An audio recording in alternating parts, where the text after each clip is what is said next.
Hola! It's Andrea from Canada! At ito ang kaganapan bago ako umalis sa Pilipinas.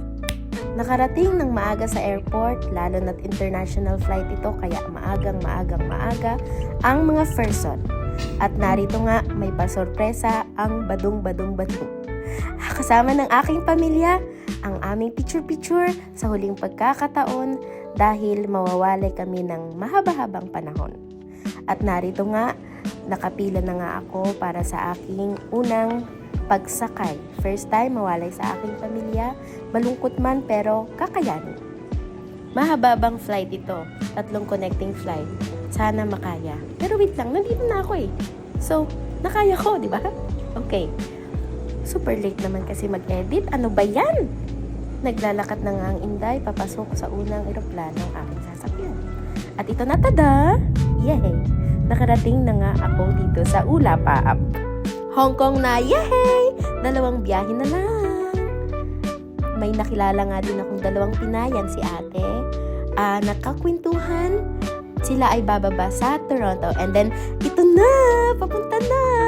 Pasakay na ng biyahe Hong Kong to Toronto. Okay, ate. Hello muna dyan. At maglalakad ang Inday nyo papunta sa portal kung saan magbabiyahe tayo ng 14 hours. Napakahaba. O, di ba? Toronto na. Papunta na sa Ottawa. Charis! Hong Kong to Toronto. Napakadaming pagkain, napakasarap matulog, napakadaming pahinga. Pero pagod talaga. Unang pagkain, sinerve snack. Peanut na napakalutong, bonggang lutong. At meron diyang apple juice. And then nag-serve sila ng first meal of the day. Napakasarap, napakadaming pagkain. And then after nyan, pahinga-pahinga ang Inday nyo. Nakakain ng masarap at nabusog. Pangalawang serve nila, mga mi, pagkatapos magising ng ilang oras, natulog. Ayan naman, for breakfast. Okay, malapit na sa katotohanan ang ating pagbabiyahe. Konting panahon na lang, konting tiis na lang. Charot! At ito na! O, diba? Sabi ko sa'yo eh, malapit na eh. Isa na lang makakauwi na ako eh. Makakarating na sa paroroonan. Nakarating na ako sa Toronto at isang flight na lang, isang biyahe na lang ang Inday nyo. Papunta naman sa Ottawa. Kamuntik-muntik nang magkaliwan ng aking puwet, tatawagin ko na sana si Dr. Kwak-Kwak. Pero wag na lang, mareresolbahan pa naman. Dahil sa lamig na pupuntahan. At ito na, paalis na tayo ng Toronto. Napapansin nyo meron ng mga snow dyan sa labas.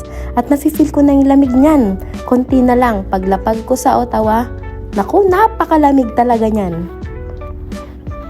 Sabi nga nila, tumingin ka, akin ka. Yung, tumingin niya. Bukas ko na lang siguro ikukwento kung paano ako nakarating dito. Pero ito na eh. Kunti na lang eh. Tapusin mo na ang panunood. Sinundo ako nila Tito Jojo. At ito na, nung umaga, ayan na, bonggang yelo. Ang daming yelo. First time kong makahawak, makakita, maulan na ng snow. At syempre, tinikman ko. Masarap siya in fairness.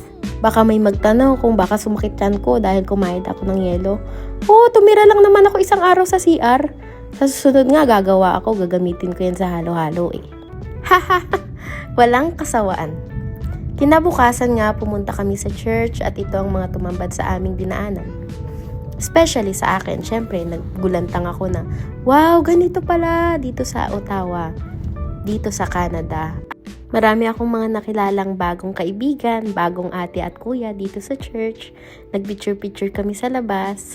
Tinignan namin kung meron bang yung flakes na tinatawag kapag may snow. Pero wala pa ako nakita eh.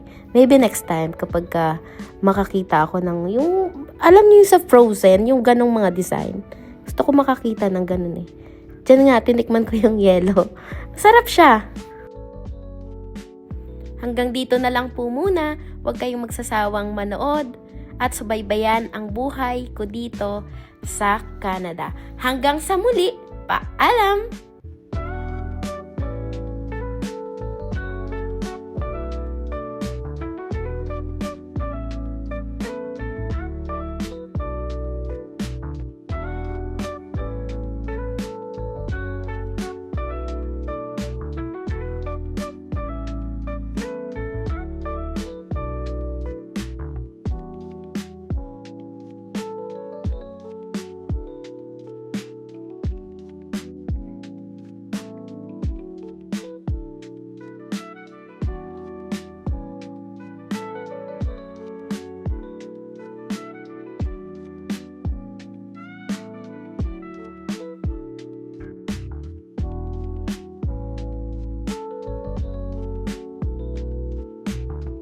And then after church, picture galore naman.